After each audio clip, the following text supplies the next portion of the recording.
Hi, I'm Brian Back of Sustainable Industries in TriplePundit, and we're sitting here at South by Southwest and Interactive in Austin with Mitch Baranowski, founding partner of BBMG in lovely Dumbo, Brooklyn, New York, which I know many of your fellow residents are down here for this event, as are San Franciscans and alike. And how's it been for you so far? How's the event going? Well, I'm from here, so I went to school at UT in Austin, so it's a bit of a homecoming. I'm so appreciative to you and Nick for putting the panel together on communicating corporate good, whatever that is. So, thank you. Yeah, and what was the highlight for you in that? I think the highlight was probably the last minute change of venue, but we still had a really good crowd, and what I was kind of shocked by how knowledgeable the audience was about CSR reporting, which is a bit of an arcane world, really, but that just is a good indicator of how far we've come in the last several years in terms of making the act of reporting and communicating CSR more accessible and more important. Do you think there's enough talk in terms of content at South by Southwest around sustainability, CSR, etc.?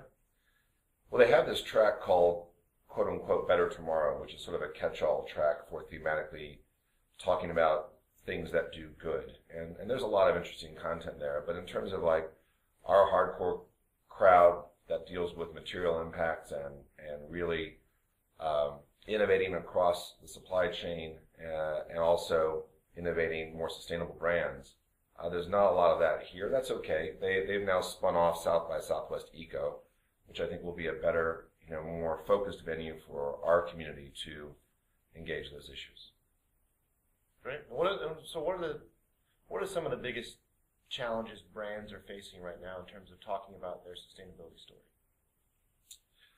Well, what we see is sustainability is a big economic opportunity, and it really is an innovation imperative. But I think this recessionary environment has had a bit of a chilling effect on some companies investing in sustainability.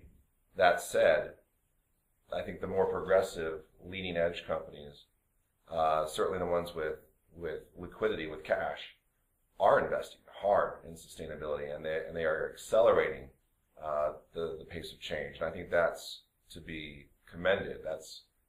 That will yield competitive advantage, I believe, and do good. And that's the market, and that's the opportunity at work. And what are some of the uses of technology you see to help those leading edge companies really push forward? Well, one of the most encouraging things is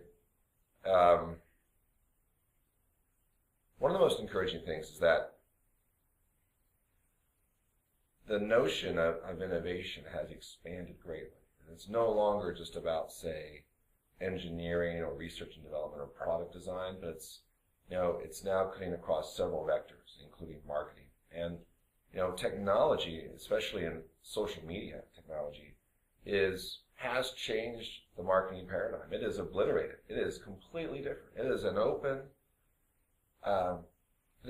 landscape now, and no one has the answers. No one knows what tools are really going to work, and it's pretty anxiety-producing and exciting time because the old models are gone and new models are emerging.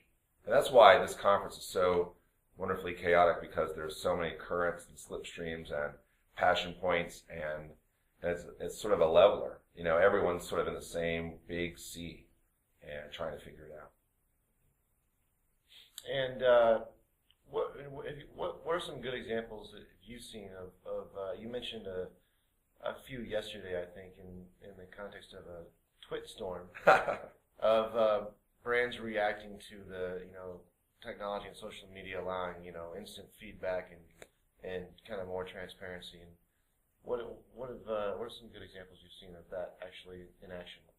Well, I think what we're seeing is post Groupon, like, we really have a great deal of fatigue with the couponing and the price, the deal, the flash sale of the moment. And what we predict is a race to relationship. And in fact, Mark Pritchard head of marketing at P&G, just this last week at their big conference for marketers, came out with a very, very provocative statement about we really need to change the way that we're using mobile in particular to engage relationships. So we are kind of moving from a B2C to a C2B communications paradigm because, I mean, Bank of America tries to impose a $5 fee on debit cards, and the community reacts and uses social media to produce a new conversation about that, and they back off that. Netflix tries to split its business in half and launch Quickster. Again, the community used social media to change the dialogue, and so that is a radically new and wonderfully, for some brands, humbling development.